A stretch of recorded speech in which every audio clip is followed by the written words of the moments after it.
And welcome, President Anthony Wells addressing the membership. Hello, I'm Anthony Wells, President of the Social Service Employees Union Local 371. With me is Executive Vice President Doris Hernandez Murphy. It's been a year, a challenging year, a year that we have survived and gone through COVID-19 and all its progeny and all its scourges. We're at a point now where the world is going to begin to look a little different than it did a year ago. And we're all involved in making that happen. The mayor announced that he wanted 80,000 city workers to go back into the offices. That was his pronouncement. We're preparing for creating a new world anyway. However, his plan may be ambitious. I'm not even sure that it's doable. But in any regard, we expect to have conversations with the city. We expect to express our concerns for our members' safety, our members' safety dealing with clients, our members' safety interacting in offices, the safety of those offices, including ventilation systems. We want a plan as to what they expect to do, what they expect to happen. And they have complied. So on Wednesday, City Hall met with the Municipal Labor Committee, which is a committee made of all the unions, and began to have discussions around their initial idea, the initial concept of going back into the offices what has now become known as returning to work, which is really a misnomer because we've been working the whole time. Whether it's remotely, whether it's in institutions or offices, we have not worked in a year, but continue to provide services to the city of New York. So we have had some beginning preliminary conversations, such as some things that are new. For example, face masks will be required for all city employees in all offices. And by the same token, face masks must be worn by clients and people entering into city buildings. This is what we've been fighting for a while. We're also fighting to have clients screened, as workers are now screened in many offices. At the very least, a temperature screening, so that we have an idea. It's not the be-all to end-all, but it has shown to be effective in some cases. Of course, we know that you could be asymptomatic.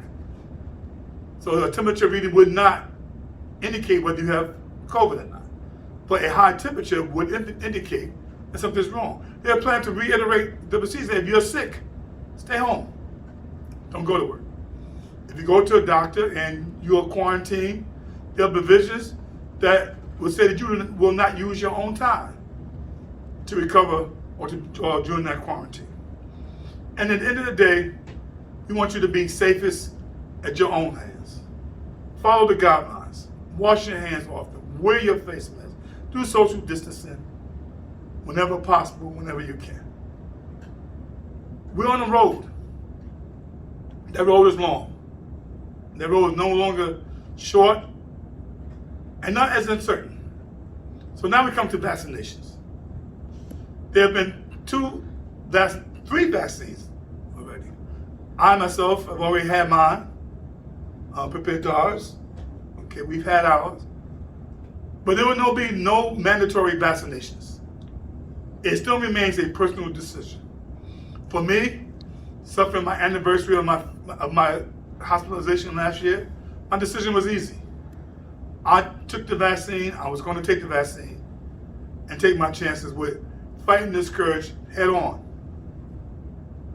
But for you, it remains a personal decision.